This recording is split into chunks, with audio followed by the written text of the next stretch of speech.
Students, welcome to my YouTube channel Avinash sir classes. तो जो भी ब्रदर्स, सिस्टर्स और फ्रेंड्स कल प्रिंसिपल ऑफ मैनेजमेंट का एग्जाम देने जाने वाले हैं, उन लोग के लिए ये वीडियो बहुत ही यूजफुल होने वाला है। अगर आप हमारे चैनल पे नए हैं तो चैनल को सब्सक्राइब कीजिए और बेल आइकन पे क्लिक कीजिए ताकि हमारा हर वीडियो आप तक पहुंच सके, और इस वीडियो को अपने दोस्तों के साथ शेयर कीजिए। तो समय ना जाया करते हुए हम वीडियो की तरफ आगे बढ़ते हैं। तो इस वीडियो में हम लोग प्रिंसिपल ऑफ मैनेजमेंट का प्रीवियस ईयर में आए हुए क्वेश्चंस के बारे में डिस्कशन करने वाले हैं। तो चलिए डिस्कशन स्टार्ट करते हैं।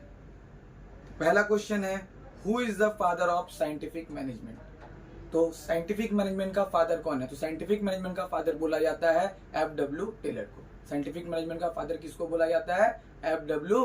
टेलर को। A function, a task, a discipline, all can be expressed by the word. एक फंक्शन, एक टास्क, एक डिसिप्लिन के रूप में हम लोग किसको बोल सकते हैं? मैनेजमेंट को। किसको बोल सकते हैं फ्रेंड्स? मैनेजमेंट को। एक फंक्शन, टास्क और डिसिप्लिन के रूप में किसको हम लोग दर्शा सकते हैं, किसको रिप्रेजेंट कर सकते हैं? मैनेजमेंट को। उसके बाद, which approach to management focus on managing people by understanding psychology. ऐसा कौन सा अप्रोच है मैनेजमेंट का जिसमें हम लोग क्या ह्यूमन का साइकोलॉजी से क्या करते हैं, मतलब ह्यूमन का साइकोलॉजी पर फोकस किया जाता है? तो राइट आंसर है बिहेवियरल अप्रोच। क्या आंसर है? Behavioural approach. First step in planning process is to. तो प्लानिंग प्रोसेस का पहला स्टेप क्या होता है? Set an objective. क्या सेट करना? एक ऑब्जेक्टिव सेट करना। कोई भी चीज का अगर हम प्लानिंग करने जाएंगे तो हमारे पास क्या होना चाहिए? एक गोल सेट होना चाहिए। तो पहला स्टेप क्या होता है प्लानिंग का? ऑब्जेक्टिव सेट करना। फिर, which of the following does not belong to goal oriented planning. इनमें से कौन सा प्लानिंग है जो गोल ओरिएंटेड नहीं है या गोल ओरिएंटेड प्लानिंग पे बिलोंग नहीं करता है? तो आंसर होगा डेरिवेटिव प्लान। आंसर क्या होगा? Derivative plan. Overall and strategic planning is done by. तो ओवरऑल प्लानिंग या फिर स्ट्रेटेजिक प्लानिंग हम लोग कह ले, ये किसके द्वारा किया जाता है? कौन सा लेवल ऑफ मैनेजमेंट के द्वारा किया जाता है? Top level management. किसके द्वारा किया जाता है? टॉप लेवल मैनेजमेंट के द्वारा। फिर स्ट्रेटेजिक प्लान इज ए। तो स्ट्रेटेजिक प्लान क्या है? तो स्ट्रेटेजिक प्लान एक लॉन्ग टर्म प्लान है। स्ट्रेटेजिक प्लान क्या है? एक लॉन्ग टर्म प्लान है। फिर आगे बढ़ते हैं क्वेश्चन पे। For the accomplishment of some common purpose by harmonious adjustment of specialised parts of a concern is called. कोई भी मतलब हम लोग का संगठन में यानी ऑर्गेनाइजेशन में अगर हम लोग क्या हार्मोनी यानी एकता स्थापित करना है तो उसके लिए कौन सा प्रोसेस का मतलब हम लोग को जरूरत पड़ता है? कोऑर्डिनेशन। तो कोऑर्डिनेशन के थ्रू क्या कर सकते हैं हम लोग? डिफरेंट डिपार्टमेंट्स में क्या कर सकते हैं हम लोग? डिफरेंट डिपार्टमेंट्स में हार्मोनी को क्या कर सकते हैं? एस्टेब्लिश कर सकते हैं। कोऑर्डिनेशन के थ्रू क्या कर सकते हैं हम लोग? डिफरेंट डिपार्टमेंट्स में हार्मोनी को एस्टेब्लिश कर सकते हैं। इसलिए इसका राइट आंसर क्या होगा? Coordination. Next, authority always flow from. Authority कहां से कहां तक फ्लो करता है? तो सुपीरियर से बॉटम लेवल तक या सुपीरियर से सबऑर्डिनेट तक। सुपीरियर से सबऑर्डिनेट तक भी बोल सकते हैं, फिर टॉप लेवल से बॉटम लेवल तक भी बोल सकते हैं। The departmentation can be created. The departmentation can be created. हम लोग डिपार्टमेंट कैसे बना सकते हैं? तो डिपार्टमेंट हम लोग फंक्शन वाइज भी बना सकते हैं, प्रोडक्ट वाइज भी बना सकते हैं और प्रोसेस वाइज भी बना सकते हैं। किसके किसके वाइज बना सकते हैं हम लोग डिपार्टमेंटेशन? कोई भी अगर हम लोग को डिपार्टमेंट क्रिएट करना हुआ तो हम लोग फंक्शन के अकॉर्डिंग भी कर सकते हैं, प्रोसेस के अकॉर्डिंग भी कर सकते हैं और प्रोडक्ट के अकॉर्डिंग भी कर सकते हैं। उसके बाद, the specific number of subordinates that a manager can supervise effectively. अगर एक ग्रुप ऑफ पीपल या कुछ स्पेसिफिक नंबर ऑफ पीपल एक ही सुपीरियर के द्वारा क्या किया जा रहा है? सुपरवाइज किया जा रहा है। उसको हम लोग क्या बोलते हैं? Span of management. क्या बोलेंगे उसको? Span of management. जहां पे एक सुपीरियर होता है वो क्या करता है? स्पेसिफिक नंबर ऑफ पीपल को या ग्रुप ऑफ पीपल को क्या करता है? सुपरवाइज करता है, उन लोग एक्टिविटीज को देखता है। तो उस प्रोसेस को हम लोग क्या बोलते हैं? Span of management. क्या बोलेंगे? Span of management. तो which of the following does not come under the purview of directing. इनमें से कौन सा डायरेक्टिंग में मतलब डायरेक्टिंग का परव्यू में नहीं होगा? ऑप्शन है unity of command, unity of direction, supervision and advice या फिर परफॉर्मेंस इवैल्यूएशन। तो राइट आंसर होगा परफॉर्मेंस इवैल्यूएशन, क्योंकि ये डायरेक्टिंग का पार्ट नहीं है। परफॉर्मेंस का इवैल्यूएशन हम लोग का कंट्रोलिंग प्रोसेस में होता है। कौन सा प्रोसेस में होता है? कंट्रोलिंग प्रोसेस में होता है। कौन सा प्रोसेस में होता है फ्रेंड्स? कंट्रोलिंग का प्रोसेस में। इसलिए राइट आंसर यहाँ पे क्या होगा? Performance evaluation. उसके बाद, Which of the following belongs to the leadership style based on behavior? ऐसा कौन सा लीडरशिप का स्टाइल है जो किस पे बेस करता है? बिहेवियर पे। तो इसका राइट आंसर होगा कंटिन्यूम लीडरशिप। क्या होगा? Continuum leadership. उसके बाद, इन the field of management motivation is. Management के फील्ड में मोटिवेशन क्या है, पार्ट ऑफ डायरेक्टिंग है, या इसको बोल सकते हैं हम लोग एलिमेंट ऑफ डायरेक्टिंग है। क्या बोल सकते हैं उसको, एलिमेंट ऑफ डायरेक्टिंग बोल सकते हैं। ऐसे डायरेक्टिंग के अगर एलिमेंट का बात किया जाए अपार्ट फ्रॉम दिस क्वेश्चन, तो एलिमेंट ऑफ डायरेक्टिंग जो होता है हम लोगों का वो 4 होता है। तो 4 क्या क्या होता है, तो पहला होता है सुपरविजन, दूसरा होता है लीडरशिप, तीसरा होता है मोटिवेशन और चौथा होता है कम्युनिकेशन। ठीक है, तो यहाँ पे क्या हो जाएगा, मोटिवेशन पार्ट ऑफ डायरेक्टिंग होगा। उसके बाद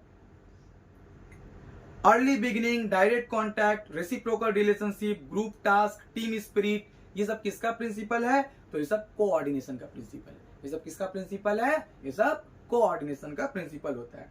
फिर which theory assumes that people are naturally lazy and will avoid work and responsibility.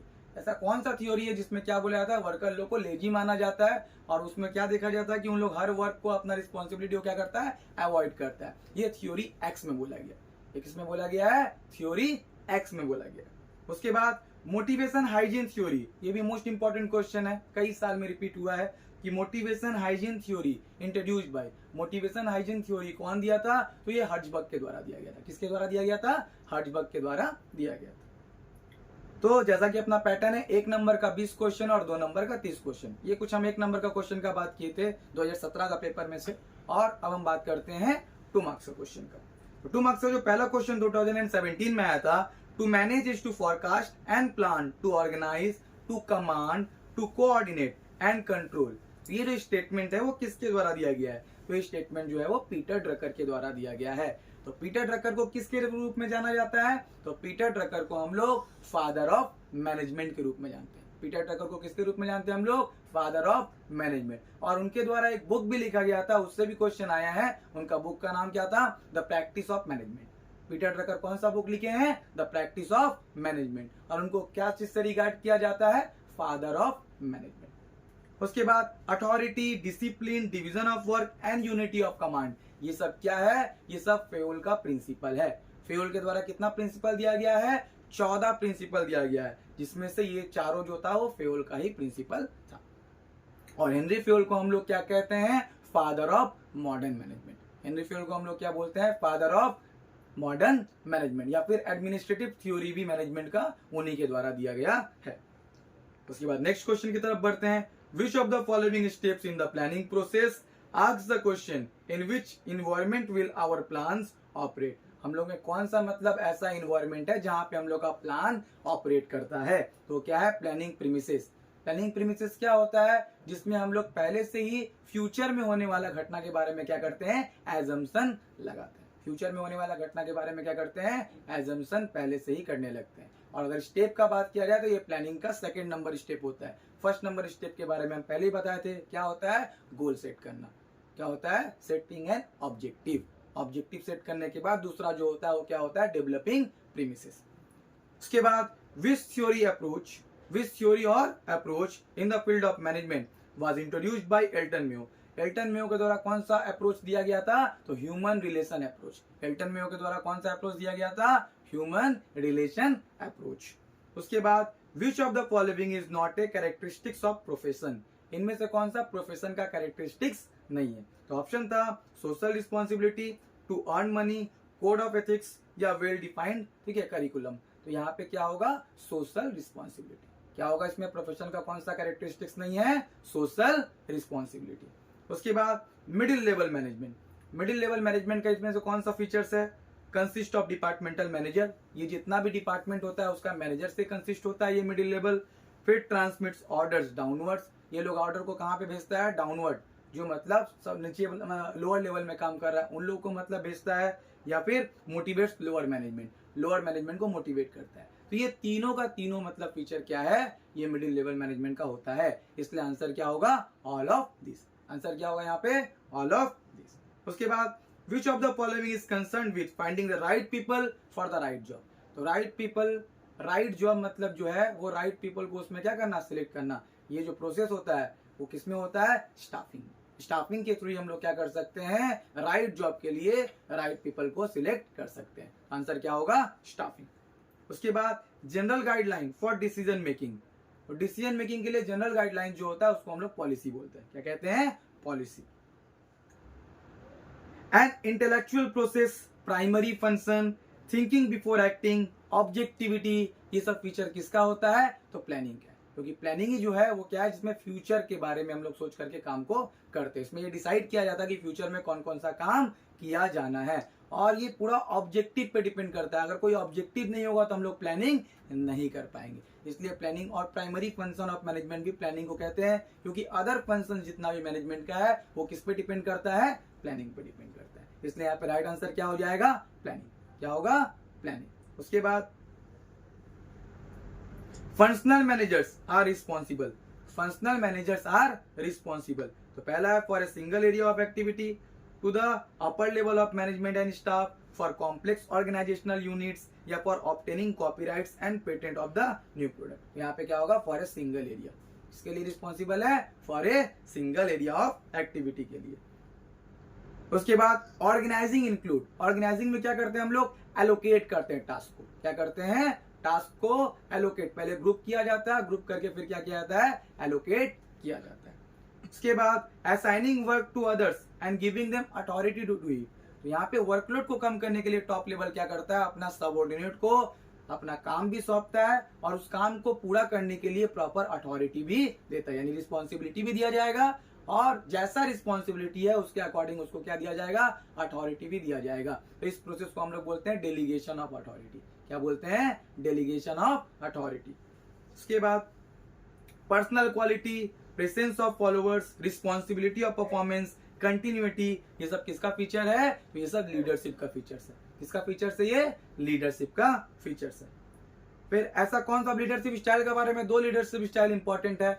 पहला लीडरशिप स्टाइल जो है उसमें क्या है कि सारा पावर जो रहेगा वो किसके पास रहेगा? टॉप लेवल के पास रहेगा। उसी के पास सारा डिसीजन लेने का मतलब अथॉरिटी रहता है। उस टाइप का लीडरशिप स्टाइल को हम लोग बोलते हैं ऑटोक्रेटिक। क्या कहते हैं? ऑटोक्रेटिक। और जहां पे top level, middle level, lower level, जितना भी लेवल का मतलब मैनेजमेंट का मतलब लेवल का जितना भी मतलब मैनेजर लोग है, सबको एक दूसरे से कंसल्ट करके अगर डिसीजन लेता है तो उसको हम लोग क्या बोलते हैं? डेमोक्रेटिक। क्या है? ऑटोक्रेटिक में क्या बताया? जितना भी राइट है, जितना भी मतलब अथॉरिटी है, वो सब किसके पास है डिसीजन लेने का? सिर्फ टॉप लेवल के बंदा के पास। तो उसको क्या बोलते हैं? वो लीडरशिप स्टाइल को क्या बोलते हैं? ऑटोक्रेटिक। और जब सभी लेवल ऑफ मैनेजमेंट का जितना भी मतलब मैनेजर लोग है सब एक साथ कंसल्ट करके डिसीजन लेता है, उसको हम लोग क्या बोलते हैं? Democratic. Next, harmony of objective, unity of command, direct supervision, democratic leadership, ये सब किसका प्रिंसिपल होता है? कोऑर्डिनेशन का प्रिंसिपल है। किसका है? कोऑर्डिनेशन का प्रिंसिपल है। फिर man power planning, recruitment, selection, promotion, ये सब किसका मतलब कौन सा फंक्शन पे मतलब ये सब कंसर्न होता है, एसोसिएट है? तो ये स्टाफिंग से। क्योंकि स्टाफिंग में हम लोग क्या करते हैं? पहले एस्टिमेट करते हैं कि कितना लोग हमको काम में लगने वाला है, फिर उसके लिए क्या करते हैं? रिक्रूटमेंट निकाला जाता है। रिक्रूटमेंट मतलब क्या होता है? नोटिफिकेशन जारी करना, जिससे पता मतलब जिससे मतलब बताया जाएगा कि हमको कितना लोग काम के लिए चाहिए, उसका क्वालिफिकेशन क्या होना चाहिए, और लोग अट्रैक्ट भी होता है कि जो भी वैकेंट जॉब है उसके लिए क्या करे? अप्लाई। फिर उसका सिलेक्शन किया जाता है, फिर उसका परफॉर्मेंस अप्रेजल होता है, फिर उसको प्रमोशन दिया जाता है। ये सारा प्रोसेस किससे एसोसिएट रहता है? स्टाफिंग से। किससे एसोसिएट रहेगा? स्टाफिंग से। फिर it is a mental process, it fulfils the objective of the organisation, it fulfils the objective of the individual. ये सब जो फीचर है वो सब किसका है? मोटिवेशन का फीचर है। ये सब किसका फीचर्स होता है? मोटिवेशन का फीचर। उसके बाद policy verification, foundation of future work, removal of managerial weakness, या प्रोविजन फॉर करेक्टिव एक्शन। तो जो भी करेक्टिव एक्शन लेना हुआ या फिर परफॉर्मेंस अप्रेजल करना हुआ, ये सब कौन सा मतलब फंक्शन पे मतलब बिलोंग करता है? तो ये होगा कंट्रोलिंग। कौन सा? कंट्रोलिंग फंक्शन पे बिलोंग करता है। Next, Hawthorne experiments are related. Hawthorne experiment किससे रिलेटेड है? तो ह्यूमन रिलेशन अप्रोच से रिलेटेड। किससे रिलेटेड है? ह्यूमन रिलेशन अप्रोच से रिलेटेड। तो ये था 2017 क्वेश्चन। अब हम लोग आते हैं 2018 का क्वेश्चन पेपर में। तो वहां पहला क्वेश्चन पूछा गया था, Henry Fayol is called the father of. तो हम लोग पहले ही बात किए कि हेनरी फेयोल को कौन मतलब हेनरी फेयोल को क्या कहा जाता है? Father of modern management. Henri Fayol को क्या बोला जाता है? Father of modern management. फिर who wrote the famous book the practice of management. तो प्रैक्टिस ऑफ मैनेजमेंट बुक किसके द्वारा लिखा गया है? Peter Drucker. Practice of management book कौन लिखे हैं? Peter Drucker. Dash was the first man to introduce the scientific approach in industrial management. Industrial management में साइंटिफिक अप्रोच अप्लाई करने वाला पहला बंदा कौन थे? FW Taylor. इसलिए उनको क्या बोला जाता है? फादर ऑफ साइंटिफिक मैनेजमेंट बोला जाता है। फिर is the combination of justice and kindness to the employees at all level. तो एम्प्लॉय को हर लेवल पे जस्टिस दिलाने वाला प्रिंसिपल को हम लोग बोलते हैं इक्विटी। क्या बोलते हैं? इक्विटी। ये भी हेनरी फ्यूल जो 14 प्रिंसिपल दिए हैं उनमें से एक प्रिंसिपल है। Departmental planning, directing, coordinating and control functions are performed by. तो कंट्रोलिंग हो गया, डायरेक्टिंग हो गया, ये सब किसके द्वारा किया जाता है? मिडिल लेवल मैनेजमेंट के द्वारा किया जाता है। किसके द्वारा किया जाएगा? मिडिल लेवल मैनेजमेंट के द्वारा किया जाता है। Which one of the following points is not the characteristics of planning? इनमें से कौन सा प्लानिंग का कैरेक्टरिस्टिक्स नहीं है? तो पहला है प्राइमेसी, दूसरा है सिंप्लिसिटी, तीसरा है ऑब्जेक्टिविटी और चौथा है रिगिडिटी। तो यहाँ पे क्या होगा? रिगिडिटी। यहाँ पे क्या होगा? कौन सा फीचर नहीं है? तो फीचर्स कौन सा नहीं इसमें? Rigidity. A good plan means, एक अच्छा प्लान में क्या क्या चीज होना चाहिए? तो पहला रिमूवल ऑफ अनसर्टेनिटी, दूसरा attention to the objective, objective के प्रति क्या रहेगा? अटेंशन रहेगा। हेल्पिंग इन कोऑर्डिनेशन, कोऑर्डिनेशन भी क्या करेगा? बिल्ड करने में मदद करेगा, या ऑल ऑफ दिस। तो सभी कुछ चाहिए होता है एक अच्छा प्लान में, इसलिए यहाँ पे क्या आंसर होगा? All of this. यहाँ पे क्या आंसर होगा? All of this. उसके बाद आते हैं नेक्स्ट क्वेश्चन में।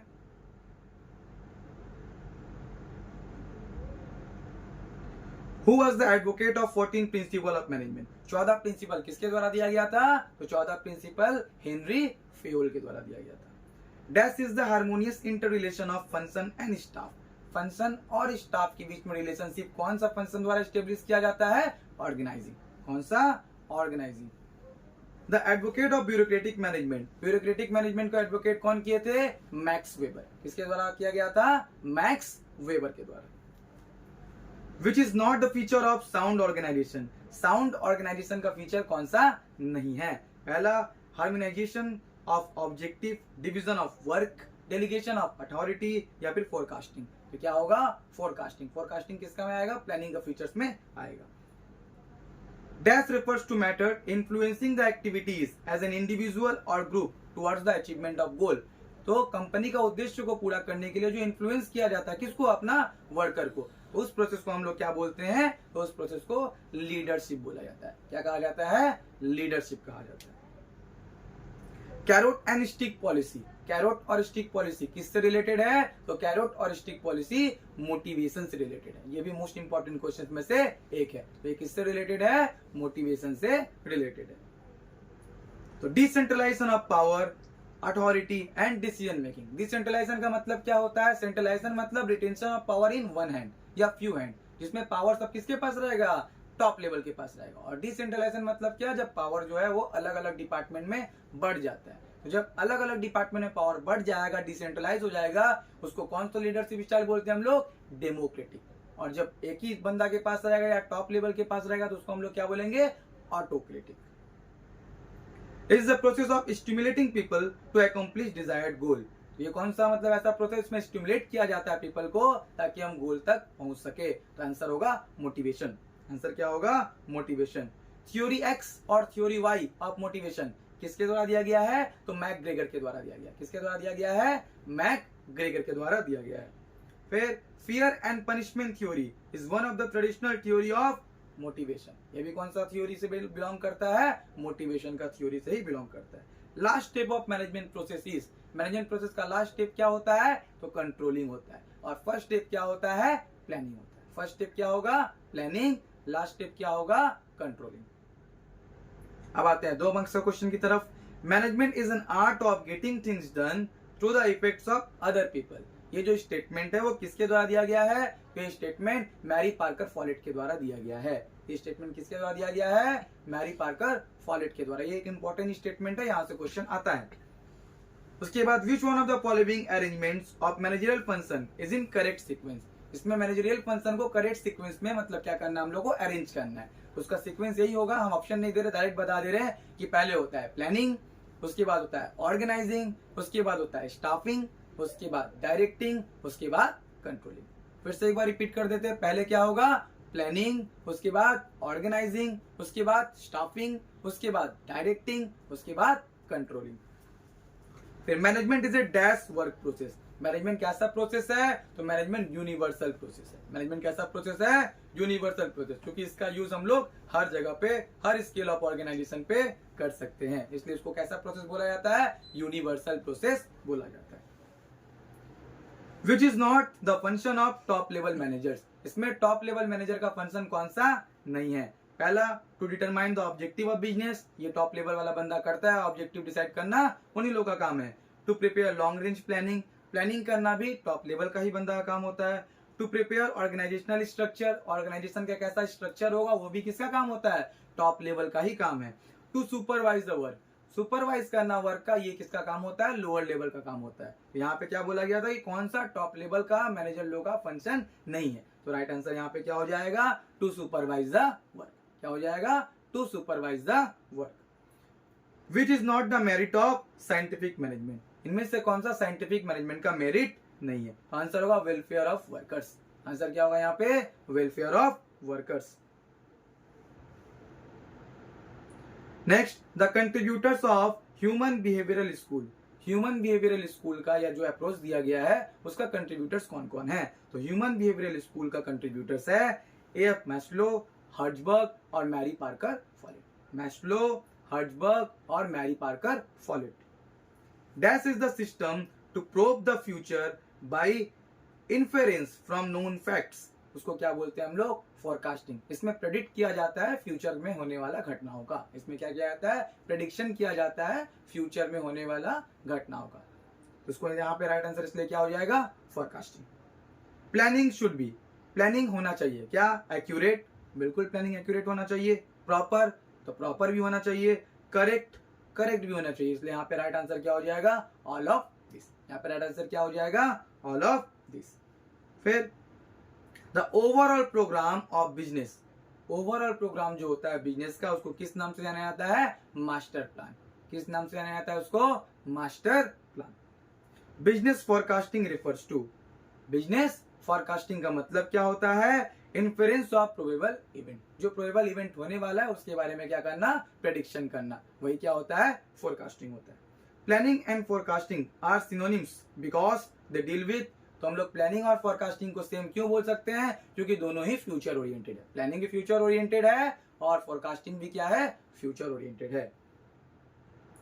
Principal of departmentation, principle of division of work, principle of unity of command, ये सब किसका प्रिंसिपल होता है? ऑर्गेनाइजेशन का। किसका प्रिंसिपल है? ऑर्गेनाइजेशन का। Delegation of authority, delegation of authority का मतलब क्या होता है? तो एलोकेट करना ड्यूटी को भी और रिस्पॉन्सिबिलिटी को। अपना ड्यूटी या रिस्पॉन्सिबिलिटी को एलोकेट किया जाए किसको? अपने से जो नीचे बंदा काम कर रहा है, यानी अपना सबऑर्डिनेट को, और उसको रिस्पॉन्सिबिलिटी को फुलफिल करने के लिए या वो अपना परफॉर्मेंस अच्छे से कर सके, ड्यूटी को परफॉर्म कर सके, इसके लिए उसको क्या देना पड़ता है? प्रॉपर अथॉरिटी भी देना पड़ता है। उसी प्रोसेस को हम लोग क्या बोलते हैं? Delegation of authority. Functional organization is established on rational principle of, तो फंक्शनल ऑर्गेनाइजेशन किस पे डील करता है? डिवीजन ऑफ वर्क पे। इस पे डिवीजन ऑफ लेबर पे। किस पे डिपेंड करता है? डिवीजन ऑफ लेबर पे। Decentralization of authority is a fundamental phase of, decentralization किसका फेज है? तो डेलीगेशन का फेज है। किसका फेज है? डेलीगेशन का फेज है। Advantage of delegation of authority are, अगर हम डेलीगेशन ऑफ अथॉरिटी करते हैं तो उसका क्या एडवांटेज होगा? तो मेरा क्या हो जाएगा? बर्डन जो है वो क्या हो जाएगा? रिड्यूस हो जाएगा। जितना भी एग्जीक्यूटिव है उसका बर्डन जो होता है वो क्या हो जाता है? रिड्यूस। तो क्या हो जाएगा? Reduction in burden of executives, reduction in burden of executives. Dash is the ability of a manager to expert interpersonal influence towards the achievement of goal.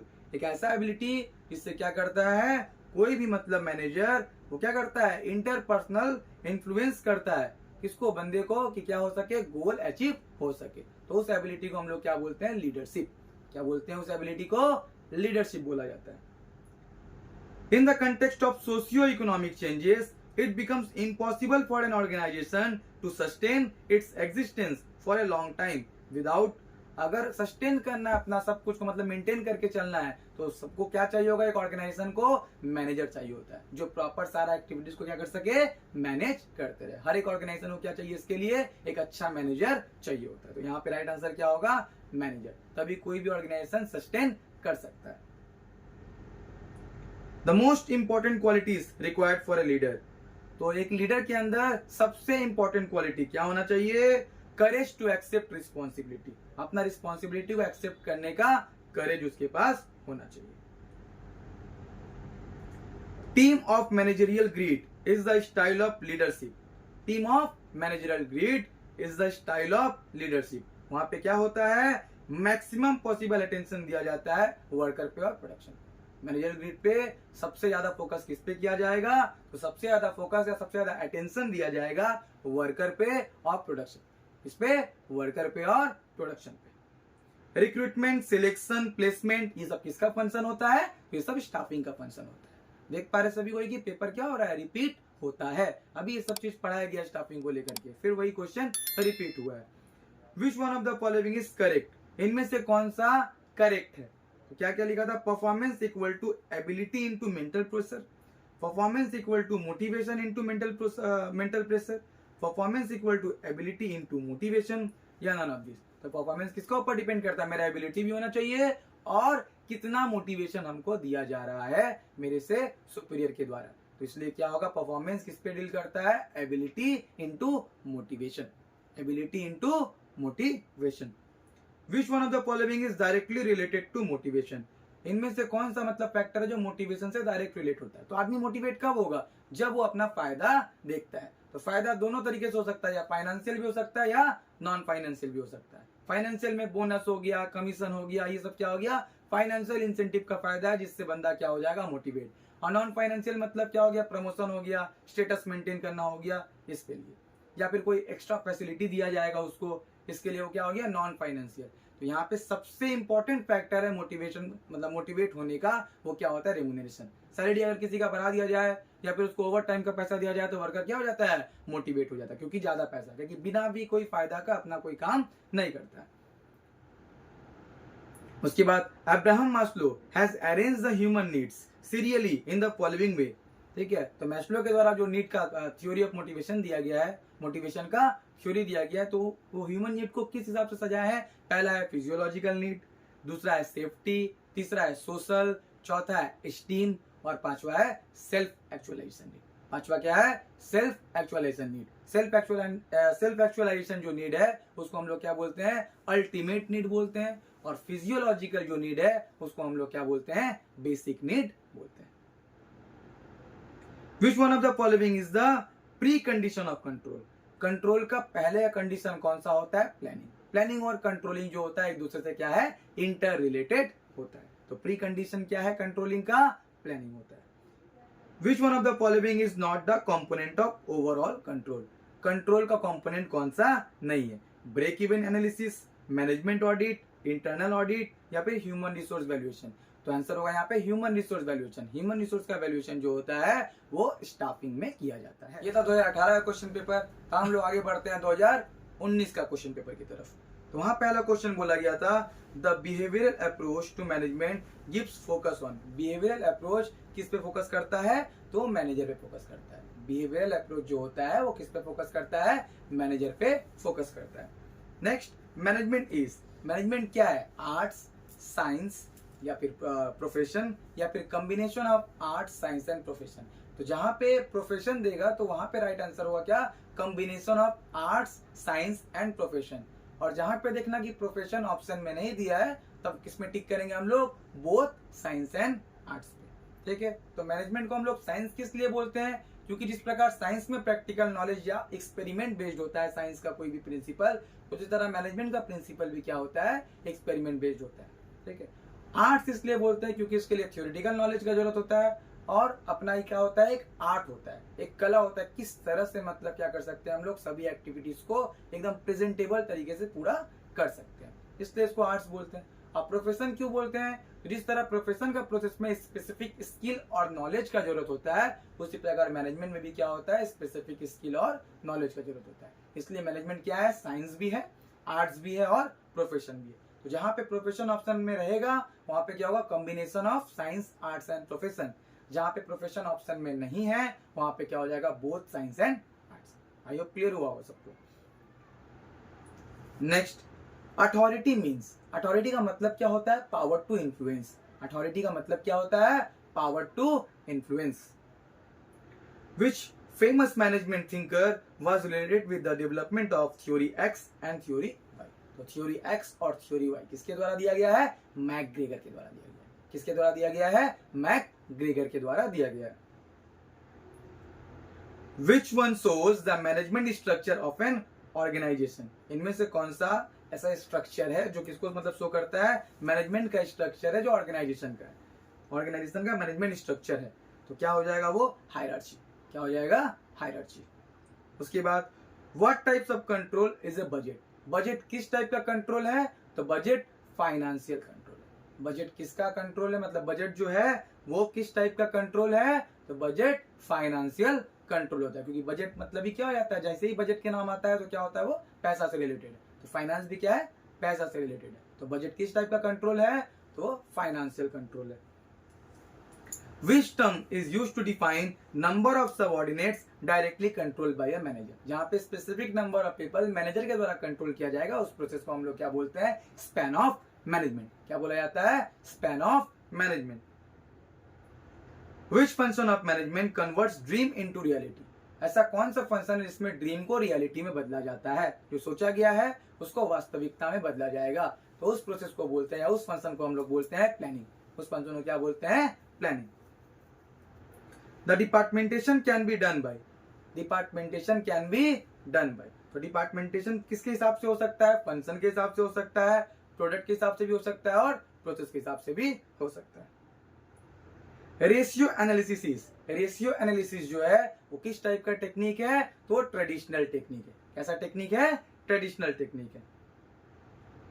In Blake and Mouton's managerial grid model 1 to 9 means 1 से लेकर 9 तक का मतलब क्या है? Country club. 1 से लेकर 9 तक का मतलब क्या है? Country club. Which of the following process influence staff? इसमें से कौन सा प्रोसेस है स्टाफ को क्या करता है? इन्फ्लुएंस करता है। तो स्टाफ को हम लोग लीडरशिप का प्रोसेस से इन्फ्लुएंस करवा सकते हैं। किससे स्टाफ को हम लोग इन्फ्लुएंस करवा सकते हैं? कौन सा प्रोसेस से? लीडरशिप का प्रोसेस से। फिर जो hierarchy of needs theory was introduced by, तो ये किसके द्वारा दिया गया है? थ्योरी मैस्लो के द्वारा। अब्राहम मैस्लो के द्वारा ये थ्योरी दिया गया है। Number of levels of management. Management का कितना लेवल होता है? तो मैनेजमेंट का 3 लेवल होता है, टॉप लेवल, मिडिल लेवल और lower level. Unity of command is related to. Unity of command किससे रिलेटेड है? सुपीरियर से और सबऑर्डिनेट से। सुपीरियर से और सबऑर्डिनेट से। Which theory assumes that people are naturally lazy and will avoid work and responsibility? ये कौन सा थ्योरी बोला गया है? Theory x. और थ्योरी एक्स हो या फिर थ्योरी वाई हो, दोनों ही मैकग्रेगर के द्वारा दिया गया है। Controlling is directly related to. Controlling directly किससे रिलेटेड रहता है? प्लानिंग। कंट्रोलिंग किससे रिलेटेड है? तो कंट्रोलिंग प्लानिंग से रिलेटेड है। The first step of management process is, तो फर्स्ट स्टेप जो होता है वो होता है प्लानिंग और लास्ट स्टेप जो होता है वो क्या होता है? Controlling. Dash is the process of stimulating people to achieve desired goal. तो इसका आंसर होगा मोटिवेशन। देख पा रहा होगा सब कोई कि क्या हो रहा है? क्वेश्चन रिपीट होना अभी ही शुरू हो गया है। ये था 1 मार्क्स का क्वेश्चन। अब आते हैं हम लोग 2 मार्क्स का क्वेश्चन में। The first and last step in planning are, तो पहला स्टेप प्लानिंग स्टेप, यहाँ पे क्या बोला गया? मैनेजमेंट का फंक्शन का फर्स्ट और लास्ट नहीं बोला गया। यहाँ पे क्या बोला गया? जो प्लानिंग प्रोसेस है उसका फर्स्ट और लास्ट स्टेप क्या होता है? तो फर्स्ट स्टेप हम बोले थे क्या कि डिटर्मिनेशन ऑफ ऑब्जेक्टिव, और लास्ट स्टेप होता है फॉलो अप। जो हम लोग प्लान बनाया उसको क्या करना है? जस्ट फॉलो अप करते जाना है। Which of the following is the most common type of departmentation? ऐसा कौन सा डिपार्टमेंटेशन का टाइप है जो कॉमन है, जो ज्यादातर देखने को मिलता है? तो क्या होता है? फंक्शनल। तो क्या होता है? फंक्शनल। जो किस पे बेस्ड होता है? फंक्शन के ऊपर बेस्ड होता है। The non financial type of motivators would be encouragement, freedom, recognition, all of this। तो ये सारा का सारा क्या है? नॉन फाइनेंशियल इंसेंटिव में आएगा, इसलिए यहाँ पे क्या हो जाएगा? all of this। The external factors that limit control is or are। External factor कौन कौन हो सकता है इसमें से? गवर्नमेंट का policy, market changes, economic changes या ऑल ऑफ दिस। इंटरनल मतलब क्या? ऑर्गेनाइजेशन का, विद इन द ऑर्गेनाइजेशन होगा। तो इसमें से कोई भी चीज ऑर्गेनाइजेशन का अंदर वाला फैक्टर नहीं है। गवर्नमेंट का पॉलिसी बाहर है ऑर्गेनाइजेशन से, मार्केट का जो चेंजेस है वो भी क्या है, बाहर है ऑर्गेनाइजेशन से, इकोनॉमिक चेंजेस होना भी क्या है, ऑर्गेनाइजेशन का कंट्रोल में नहीं है यहाँ पे। इसलिए आंसर क्या होगा, सारा का सारा एक्सटर्नल फैक्टर है, इसलिए होगा ऑल ऑफ दिस। क्या राइट आंसर है इसका, all of this. Managerial skill include, managerial skill में इंक्लूड होता है क्या क्या चीज, communication skill, technical skill, decision making skill या ऑल ऑफ दिस। तो मैनेजर के पास हर टाइप का स्किल इसमें से होना चाहिए, उसके पास कम्युनिकेशन स्किल भी अच्छा होना चाहिए, उसके पास टेक्निकल स्किल भी होना चाहिए और उसके पास डिसीजन मेकिंग स्किल भी होना चाहिए, ताकि वो हर परिस्थिति में क्या ले सके, सही डिसीजन ले सके। इसलिए यहाँ पे राइट आंसर क्या होगा, ऑल ऑफ दिस। मैनेजर के पास ये तीनों स्किल होना चाहिए। Division of work, authority, responsibility, discipline, unity of command, ये सब क्या है, तो ये सब फ्यूल का प्रिंसिपल है। ये सब क्या है, जो फ्यूल के द्वारा 14 प्रिंसिपल दिया गया उनमें से ये प्रिंसिपल है। तो यहाँ पे क्या होगा, ये फ्यूल का प्रिंसिपल ऑफ मैनेजमेंट है। Dash is the process that flows from higher level to lower level. जब हायर लेवल से लोअर लेवल तक क्या होगा, इंफॉर्मेशन का फ्लो होता है, उसको हम लोग क्या बोलते हैं, डाउनवर्ड कम्युनिकेशन। क्या बोलेंगे, डाउनवर्ड कम्युनिकेशन। जब लोअर लेवल से हायर लेवल की तरफ होगा तो उसको हम लोग क्या बोलते हैं, अपवर्ड कम्युनिकेशन। ठीक है, जब ऐसे सीधा में होगा सेम लेवल पोस्ट पे तो उसको हम लोग क्या बोलेंगे, हॉरिजॉन्टल। ठीक है, उसको हम लोग क्या बोलेंगे, हॉरिजॉन्टल। जब क्रॉस होता है तो उसको हम लोग क्या बोलते हैं, डायगोनल कम्युनिकेशन। क्या बोलेंगे, diagonal communication. Next, dash is a process of getting results accomplished through others. दूसरा किसी का मतलब क्या, एफर्ट से रिजल्ट पाना, उसको हम लोग क्या बोलते हैं, डेलीगेशन ऑफ अथॉरिटी। क्योंकि अपना काम हम किसको सौंप दिए थे, दूसरा किसी को सौंप दिए थे, इसलिए यहाँ पे राइट आंसर क्या हो जाएगा, delegation of authority. The heart of management, management का हार्ट किसको बोला जाता है, तो डायरेक्टिंग को बोला जाता है। क्योंकि यही एक प्रोसेस है जहाँ पे वर्क इनिशिएट होता है। प्लानिंग में काम शुरू नहीं होता है, जस्ट हम लोग प्लान करते हैं। ऑर्गेनाइजिंग में सबको ग्रुप करते हैं और एलोकेट करते हैं। स्टाफिंग में बंदा असाइन करते हैं कि कौन सा बंदा कौन सा काम को करेगा। एक्चुअल में काम स्टार्ट कहां पे होता है, डायरेक्टिंग। इसलिए उसको क्या बोलते हैं, heart of management. According to Abraham Maslow, the basic type of human need. तो बेसिक नीड किसको बोला जाता है यहाँ पे, फिजियोलॉजिकल नीड को। किसको, फिजियोलॉजिकल नीड को। और अल्टीमेट नीड किसको बोला जाएगा, सेल्फ एक्चुअलाइजेशन नीड को। Dash is the process of using resources and personnel of a firm in an ordinary way to achieve the objectives and long-term goal of the organization। वो कौन सा process है, इसमें हम लोग रिसोर्स का use करके एकदम ऑर्डिनरी तरीके से रिसोर्स का यूज करते हैं और क्या करने के लिए, ताकि हम ऑब्जेक्टिव को अचीव कर सके, या जो गोल है, जो लॉन्ग टर्म गोल है उसको हम लोग क्या कर सके, अचीव कर सके। इसका आंसर होगा ऑर्गेनाइजेशन। क्या होगा, ऑर्गेनाइजेशन या फिर ऑर्गेनाइजिंग भी कह सकते हैं।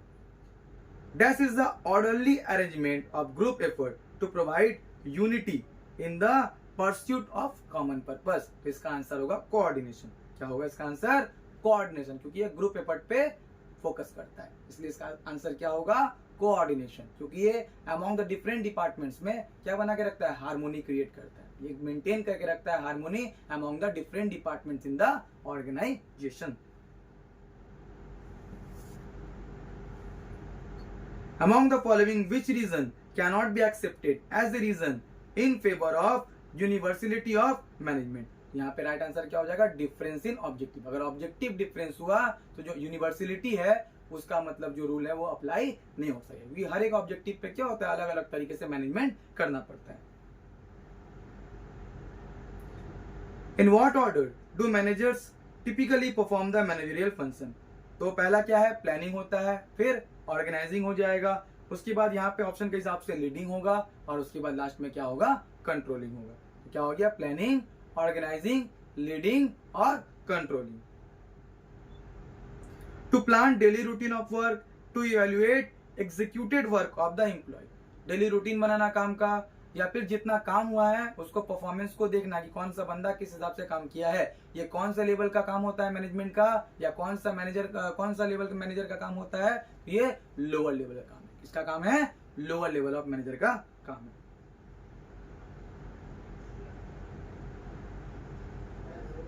When we classify managers according to their level, they are described as, अगर हम लोग लेवल के हिसाब से मैनेजमेंट को क्या करें, बांटते हैं या फिर उसको मतलब क्या करते हैं, क्लासिफाई करते हैं, तो क्या होता है, तीन टाइप में होगा, टॉप लेवल, मिडिल लेवल और lower level.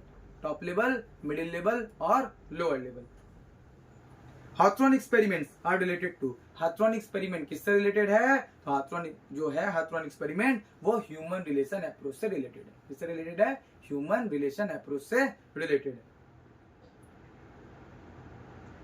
Forecasting refers to, तो फॉरकास्टिंग किस पर रिफर करता है? जिसमें हम लोग क्या फ्यूचर के लिए प्रेडिक्शन करते हैं, जो भी प्रोबेबल इवेंट होने वाला है उसके लिए क्या किया जाता है? प्रेडिक्शन किया जाता है।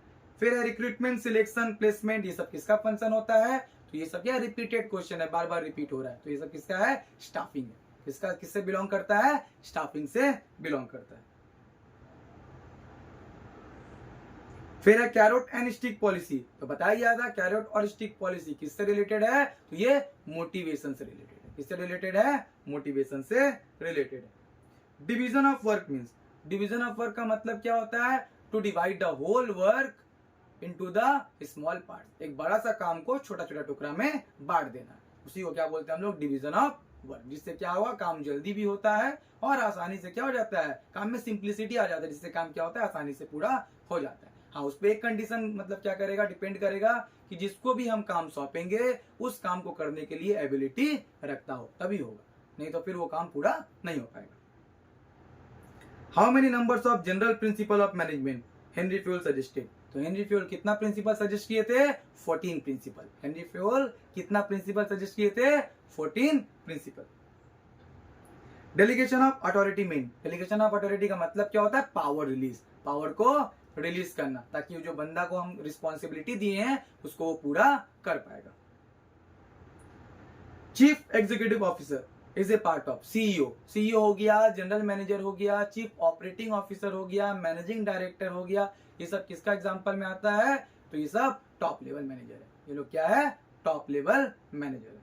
और मिडिल लेवल का अगर हम बात करें तो मिडिल लेवल में जितना भी डिपार्टमेंट्स का हेड है या जितना भी डिपार्टमेंट का मैनेजर है, जैसे प्रोडक्शन मैनेजर, सेल्स मैनेजर, ये सब किसमें है? मिडिल लेवल में आएगा। और फोरमैन, सुपरवाइजर, ये सब किसमें आता है? लोअर लेवल में आएगा।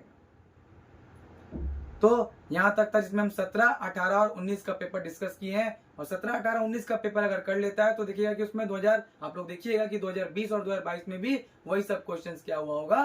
रिपीट हुआ होगा। आई होप सबको ये वीडियो पसंद आया होगा। अगर वीडियो पसंद आया हो तो वीडियो को लाइक कीजिए और अपने दोस्तों के साथ क्या कीजिए, जितना ज्यादा से ज्यादा हो सकता है उसको शेयर कीजिए। Thank you for watching.